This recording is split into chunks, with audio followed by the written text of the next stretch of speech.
Welcome back to the Radio Academy podcast. I'm your host, Georgie Jameson, and this week is a special extended episode called So You Want to Start a Podcast. It was recorded in front of a live audience at the Crossed Wires Podcast Festival in Sheffield, and RMD Aradhna Tayal Leach is with a panel of experts in the podcast field. Fiona Hanlon from BBC Sounds, Lizzy Pollett from Acast, and Ellie Clifford from Persephonica. They'll give you lots of advice and tips on how to get started on your podcasting journey. But first, Aradhna asked each of the panel to say a little bit about what they do, starting with Fiona from BBC Sounds. So I'm a commissioned producer at the BBC, specifically in BBC Sounds. So that essentially means that I work with independent production companies and internally at the BBC as well to make new on-demand content. So I work with commissioners at the BBC to kind of create just new and exciting things that bring in new audiences. And then before that, I used to make radio, so I've just done a nice, slow, gradual process into podcasting. Thanks, Ellie. Hi, I'm Ellie. So I'm head of content at Persephonica. So that means working across all of our shows, from things like Dear Letha to Miss Me, Political Currency. I was part of the team that launched The News Agents. It's a really fun, dynamic, exciting company working on absolutely massive shows, and it's a real thrill. And the way that I kind of got into the industry was through documentary making. I've always worked for indies. I've never actually crossed the door into the BBC, but I've really enjoyed it. I like being kind of slightly removed from it. I started in documentaries, and I think that gave me a really solid base in narrative documentary making, and I think I've really carried that into the conversational podcasts that I make. Brilliant. And Lizzy? Yeah, so I'm at Acast, so we host, monetize and distribute 125,000 podcasts all around the world. So we're effectively everything from the sort of platform that you might want to start your podcast on, upload it, get it out into the world, grow it, and then we're also an ad platform. So once you get a bit bigger, we'll help you find advertisers and sponsors. And we work very closely with Persephonica on things like Political Currency and BBC as well. We monetize all of their shows outside of the UK. And my role specifically, I am Chief Communications and Brand Officer. So I'm everything PR, brand and marketing.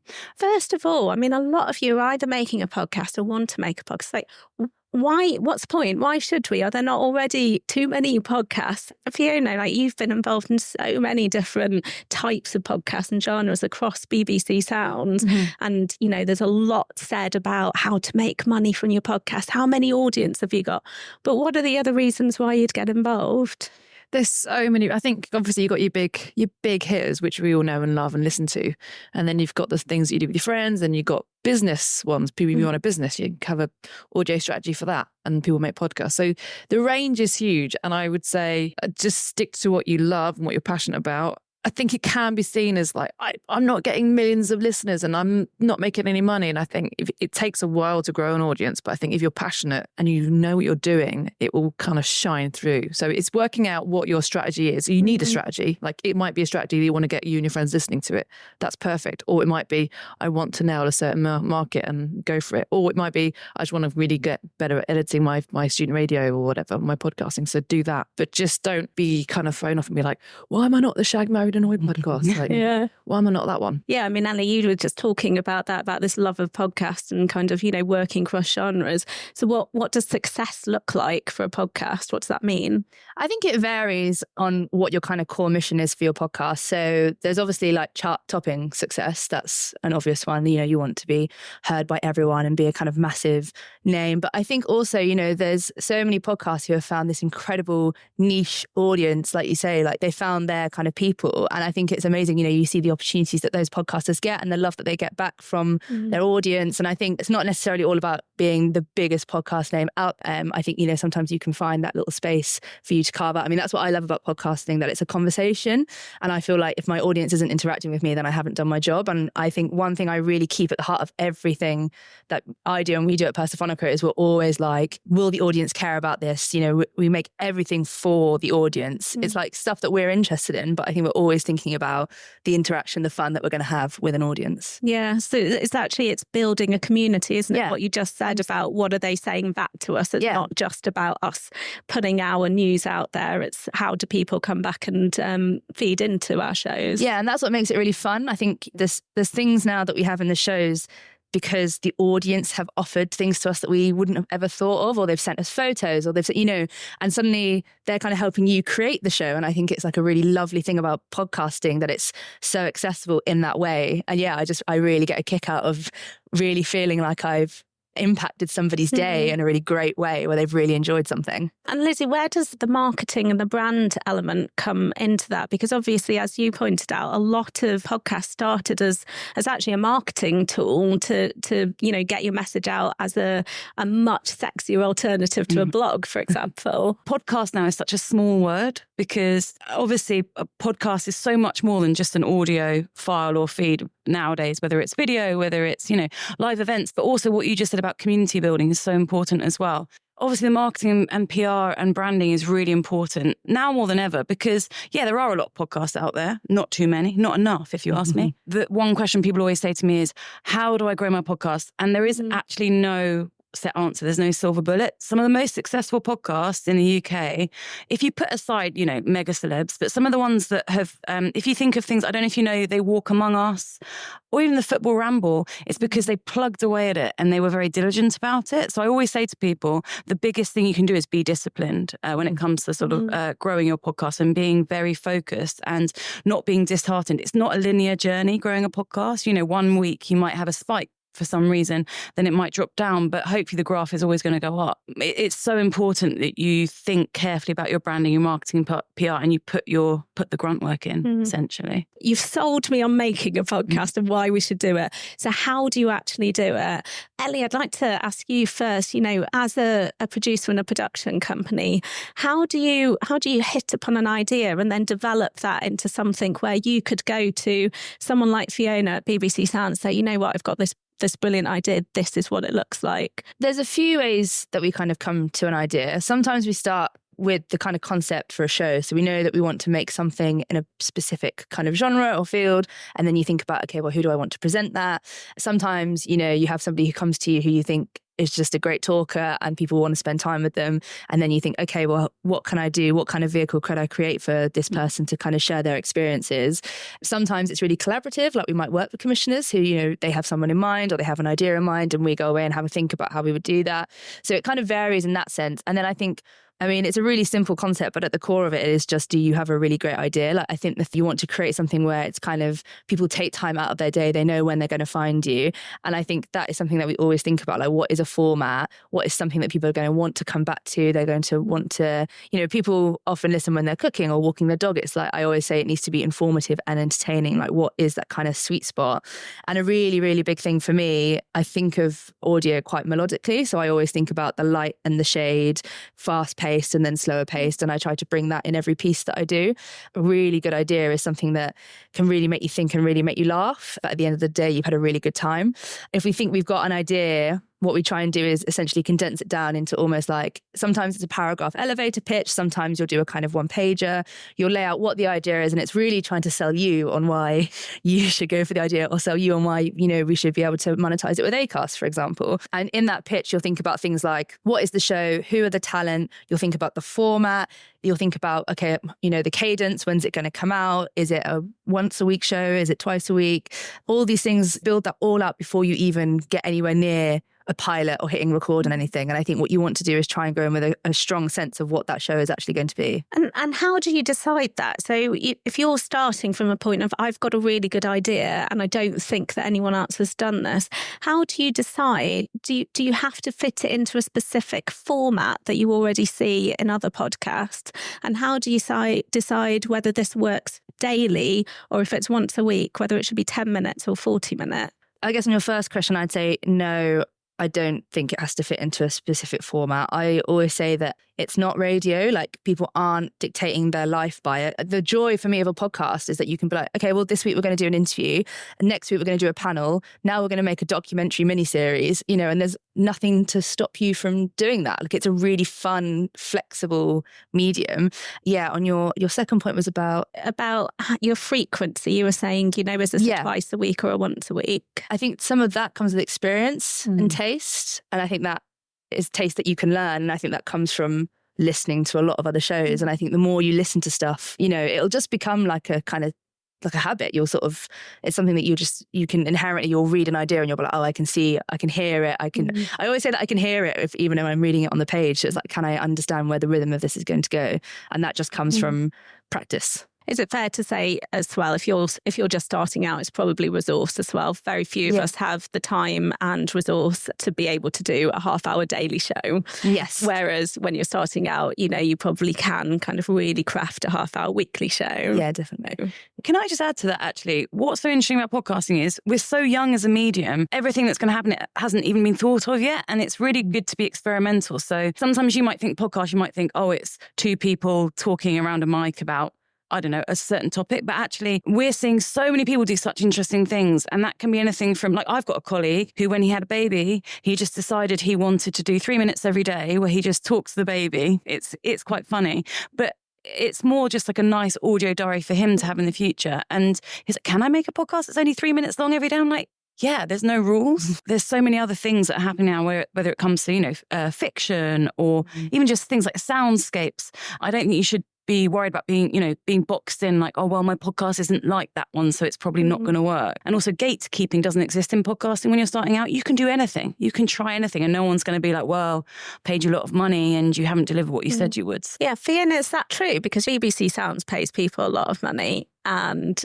have certain expectations. So to what extent do you get involved with that process when someone comes to you, Ellie comes to you with an idea? Do you have specific formats and things that you're looking for and things where you say, that's not really for us? And, what advice have you got there? Because it's evolving all the time, there's no set way. So if an indie came to us and said, we've got this amazing idea, we'd be like, okay, great, let's talk about it. But also BBC put out ideas and go, BBC Sounds put out the Miss Me pitch and went, we want two friends having intellectual conversations.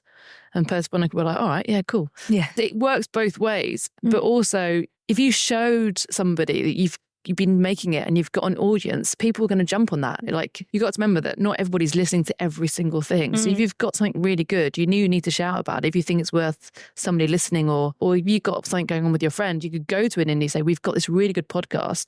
We can't get into the BBC. We're just our mate, but can you help us get in? Like, I think it's about knowing, like, getting to know indies. Do you want to make your own indie? You could just stick a name on it. I'm a production company, and people are, okay. So I think just keep trying. Once you feel that you've got a bit of a following, you've got a voice, you've got a story to tell, is that a point at which they could come to someone like yourself at BBC Sounds and put together a pitch document? There's so many different departments at the BBC, for example, but there's other broadcasters and other places you can go. But it's about looking to see if there's any holes in the market. Get in touch with somebody at the BBC. Originally, the BBC used to make everything in-house, and now they make a lot of stuff with independent production companies to get more range. And that's why indies are stronger and better than ever. And that's why the BBC collaborate with indies so well. So if you've got an idea, get in with an indie and then go and speak to the BBC, or go and find somebody at the BBC. I've got an idea, but just keep going. Ellie's story about how Ellie got into production is like amazing. Like, you were telling me the other day, you just kept hanging around at buffets. Yeah, radio definitely is an industry where it's like who you know, but I always say that doesn't mean you can't get to know people. I think you'll find that everyone's really friendly, and actually lots of people have had doors open for them and are very willing to open doors for you as they come through. And so, yeah, the way that I got into radio is I did a bit of student radio, and someone opened a door for me, and I managed to get this like interview with Dan Snow, because I did this really dorky history podcast called Have I Got History for You? And we'd recommend our Twitter historian of the week. So I did that, and I was like, oh, this is like really fun. Wouldn't it be great if I got paid for this? This is amazing. And then I started going to these, it was called Rig Train at the time. I think it's called Audio UK. Audio UK Train. now. And they used to do these monthly sessions where they would just get people from the industry and like this to come and do a talk. And I'd go religiously with my friend Aidan. And genuinely, we would just hang around by the snack table afterwards. And, the first few times we went, we just didn't say anything to anyone. We were just really quiet. And then like bit by bit, we started talking to more and more people. And then I remember there was this guy there called David Prest who runs Whistledown. And basically one day he just kind of turned around to us and he was like, what do you want? Like, why you're always talking to me? Like, what's going on? And then we were like, we want to work in radio. And then to David's absolute credit, he was just like, okay, there's a Radio 4 pitching round open. Why don't you come to this lunch on Friday, like with the rest of the team at the Indie, and come with some ideas? And we took like 5 ideas, and 4 of them he was like, they're awful. But there was this one idea and he was like, maybe there's like something in this. Me and my friend Aidan wrote that pitch up in our 3rd year of uni while we were doing our dissertations. And then, like a year, it was like genuinely about a year later, David was like, oh yeah, like you've been commissioned. And we were like, what?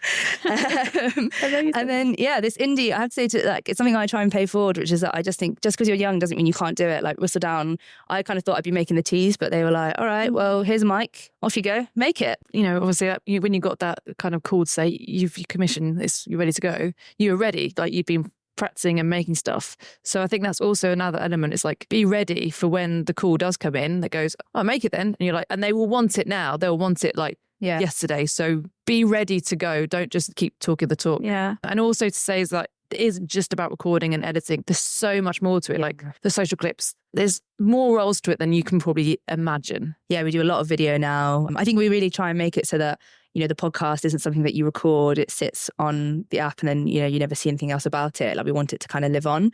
How do you actually do it? What do you need? So you need a microphone. Like how can someone here tomorrow go and actually make something? I don't even think you need a microphone. You need a phone. Not nowadays. Yeah, you just need a phone and a laptop and some editing software. So can you give us some tips on what the process is? Tech-wise, you can do it on a phone. If you want to get yourself a microphone, there are some that you can get that aren't too expensive. You can practice with USB mics, which is about setting up, you know, something with a laptop, which is a kind of more traditional sit-down interview. Or I just think getting out with the field mic is so fun and practicing, you know, going and recording like, I mean, it's really lame, but like birdsong and like, you know, rivers and just trying all that kind of stuff out.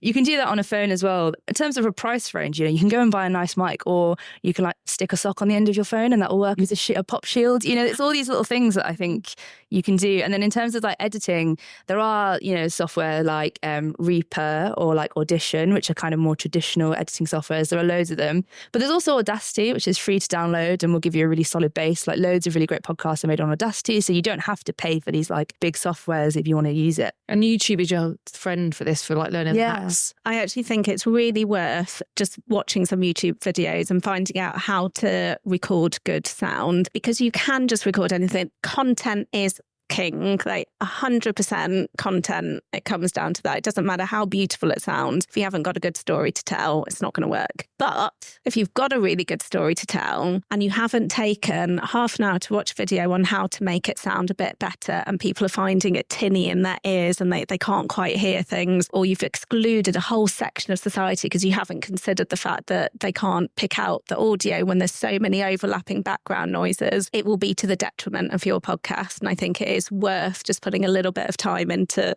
finding out how to make it sound good. And it doesn't have to be expensive. It could be a duvet over your head while you do your voice, you know, your voiceover, so you're not getting reflection. It could be the stock on your phone. And the second thing that I just wanted to mention is find your collaborators. Come to more events like this. Come and join the Radio Academy and meet other people. Find your team, because you don't have to be the master of everything. You don't know how to do amazing editing, amazing sound design, amazing technology, because those are, as we were saying, that there are different jobs for those things, and you can find collaborators who you can work with to really lift your podcast. Can I also just say, podcasting has come on so much since I started in it. There is a tool for everything now, no doubt powered by AI. And I don't think AI is a dirty word in podcasting, especially when it comes to things that save you time. So, for example, we have podcasts all integrated into Acast's backend, and it uses AI now to just, you know, remove every time you say just make it sound better. So actually it takes out a lot of that stress and a lot of the time where it would have taken 3 hours before. Now it might only take half an hour. And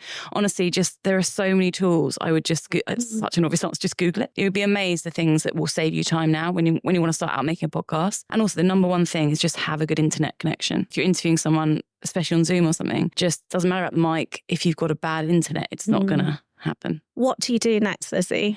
You need to actually host your podcast somewhere. Sorry if this is so basic and you're all like, yeah, we know. But you need to upload it onto a platform that is then going to send your RSS feed to all the different apps. And that is the beauty of podcasting, isn't it? You click one button and suddenly your show is on Spotify, Apple, Pocket Casts, on all the embed players, smart speakers, whatever. And then there's this bit of admin that you need to do. So you need to make sure you've got, you know, your cover art. Have you thought about how you're going to stand out? Because obviously if you open up an app like Apple, there's lots of podcasts. How are you going to stand stand out and catch someone's eye? How are you going to convey what your podcast is in just a simple image? Things which you've already touched on, like what we call your log line, which is essentially your podcast in a sentence. How are you going to sell it down the pub? And your description for your show. Got to go through the process of getting your RSS feed live and all that. But to be honest, I'm not going to talk about it. Just go to the Learn Centre on Acast and you'll find it all in there.